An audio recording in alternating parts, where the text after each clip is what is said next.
Hello mga kapisngi vlog, welcome back po sa panibagong vlog at panibagong kwento ng buhay. Sama ko na po pala dito si Nini mga kapisngi vlog, siya po ang kasama ko ng umaga ngayon. Narito na naman tayo sa panibagong araw at panibagong trabaho para sa ating hanap buhay. Tuloy lang ang buhay kaya tuloy lang din tayo sa pagsisikap para may pangtustos sa araw-araw na panggastusin. Dito ulit tayo ngayon dito sa palengke, isa sa mga lugar kung saan tayo kumakayod araw-araw. Ito nga po si pare ko mga kapisngi, nandito na yung mga paninda na galing sa bodega at hinatid na nga dito sa pwesto. Madaling araw gumising at minsan pagod ang katawan, kailangan pa rin nating lumaban dahil may pamilya tayong iniisip. May mga pangarap tayong gustong maabot. At din to si pare ko mga kapisngi sa mga katrabaho namin na masisipag.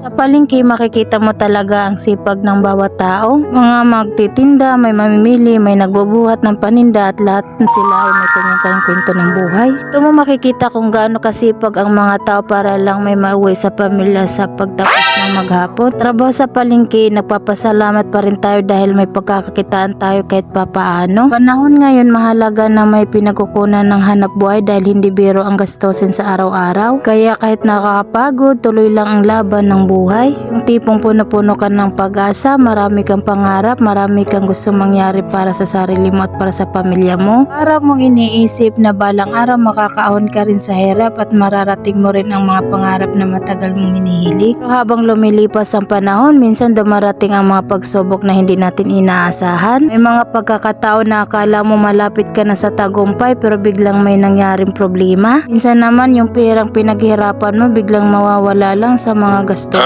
Doon mo mararamdaman na parang unting-unting nawawala na ang pag-asa mo. Nandito pala si parang Edmar mga kapisngi, sabi niya mura lang daw yung baboy na nakuha niya. Pumili po nga siya dito ng pang-iyaw-ihaw mga kapisngi at may negosyo nga siya. Mamadali nga siya mga kapisngi, ang importante ang mahalaga ang oras. Ito nga po si pare ko mga kapisngi, nagtatanggal na nga po kami dito ng kuko ng paa. Pag nagtatanggal po kami ng paa dito mga kapisngi, panay kwento sila, asaran, biruan.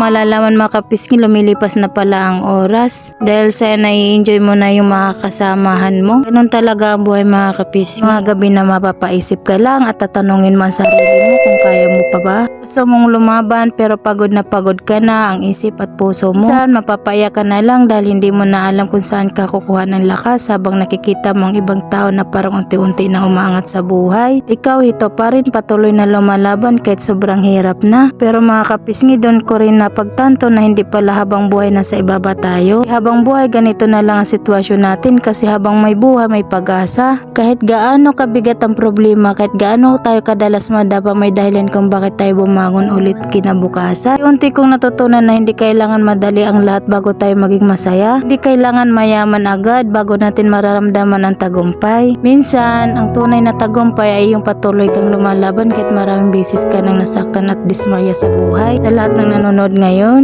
pinanghihinaan ng loob. So, kung sabihin sa'yo na huwag kayong susuko, normal lang mapagod, normal lang umiyak, normal lang mawala ng gana minsan. Huwag nating hayaan tuluyan tayong lamunin ng lungkot at wala ng pag-asa. Tandaan natin sa bawat pagsubok na dumarating may dahilan na may aral na dala. Darating din ang araw na masasabi natin sa sarili natin na salamat dahil hindi ako sumuko. Panahon na yun ang luha at ang paghihirap natin ngayon ay mapapalitan din ng saya at tagumpay. Man ngayon pero balang araw mangyayari yun basta patuloy lang tayo magsikap at magtiwala sa sarili natin. At higit sa lahat mga kapisngi, huwag nating kalimutan magdasal. Kasi minsan kahit pakiramdam natin mag-iisa tayo sa laban ng buhay, may Diyos na tahimik na gumagabay at nagbibigay lakas na sa atin araw-araw. Kaya laban lang mga kapisngi, kahit mabagal ang pag-abot ng pangarap, ang mahalaga hindi tayo tumigil. Patuloy lang tayong mangarap, magsikap at maniwala na may magandang plano ang buhay para sa atin. Salamat po Panginoon sa patuloy mong paggabay at pagprotekta sa amin sa araw-araw. Kabila ng pagod, hirap at mga pagsubok sa buhay, hindi mo kami pinapabayaan. Maraming salamat po dahil patuloy mo kaming binibigyan ng lakas para lumaban at magsikap para sa aming pamilya. Bawat biyaya na tanggap namin, maliit man o malaki, tunay po kaming nagpapasalamat. Laban lang mga kapisngi, kahit mabagal ang pag-abot ng pangarap, ang mahalaga hindi tayo tumigil. Salamat po sa inyong patuloy na suporta at pakikinig sa aking kwento. Ingat po kayong lahat.